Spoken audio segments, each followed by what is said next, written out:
Hello, and welcome back to Let's Get Lit. In today's episode, we're going to go over the Seaman's tale from the Canterbury Tales. Dive into it and let's see exactly what happens in this tale, shall we? The story picks up with the host telling everyone that it was a really good story that the lawyer had. The host then asks the priest if he should be next to tell us a tale. However, the Seaman pipes up and says, let's not have a sermon right now. He says that all of them believe in one, and that really to talk of physics or other such things would be kind of boring at this moment. The Seaman says that if it's a story that he wants, it's a story that he should get. And he has a great story that will wake up the whole company. So, the Seaman begins his tale. The story starts off with the Seaman telling about a rich merchant and how his wife loved good company and was very fond of revelry, and how the merchant was always left to foot the bill. The narrator then goes on to talk about how the merchant had a really good friend named Sir John, and how he was a monk. The narrator also states that these two knew each other for a very long time, and that they had actually been born in the same town. They were such good friends they called each other cousin. We learn the merchant is going out of town to buy some merchandise, and he asks John to come over so they may spend a day or two together, and then, if he can, watch over his house while he's gone. John gets permission from the monastery, and he soon is on his way to the merchant's house. He gets there, and him and the merchant spend a few days together and enjoy each other's company.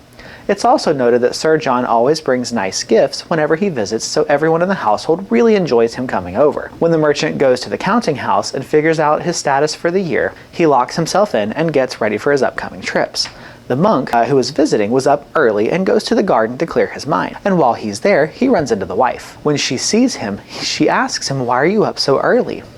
To which the monk responds that he only needs a few hours of sleep to function. He asks her, "Why are you up so early?" He says that it looks like she hasn't had much sleep and she looks pretty tired. The wife says that she is not happy and that she's actually thought about taking her own life. At hearing this, the monk gets upset and immediately asks her what's wrong and what harms her. She tells him that she's not sure that she can trust him because of the relationship he has with her husband. The monk tells her that they only call each other cousins in friendship, but they're not actually blood related. She tells the monk that her husband is a mean man to her and is very stingy with her, not only with money but also in the bedroom. She asks the monk if she can borrow 100 francs from him.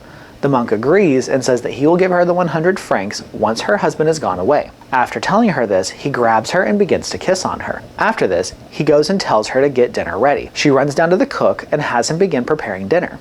She goes to the counting house and begins to knock on the door. She calls out to her husband to come to dinner and that it is very rude for him to leave their guest fasting away all day. He tells her that he's preparing for tomorrow and for his journey. He wants to make sure that she is well prepared for when he's gone to have enough food and supplies. He says she should have enough silver to line her purse while he is in fact gone. After he finishes, he locks the door behind him and goes to have dinner with everyone.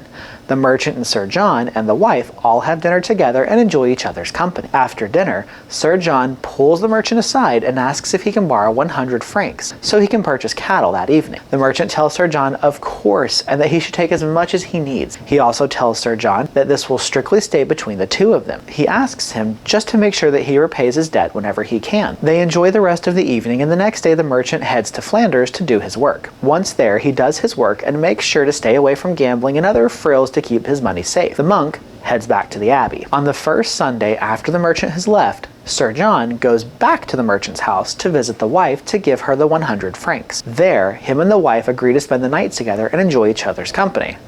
After that, the monk goes back to the abbey and the narrator shifts back to the merchant. After working for some time, the merchant finally goes home and goes back to his wife.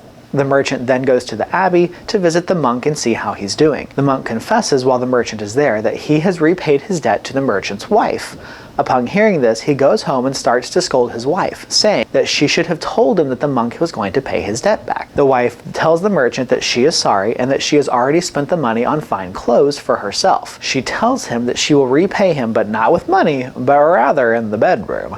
The merchant quickly loses his anger and says next time, please don't be so extravagant when you want something, just let him know. And this is where the Seaman's tale ends. I hope you enjoyed this story.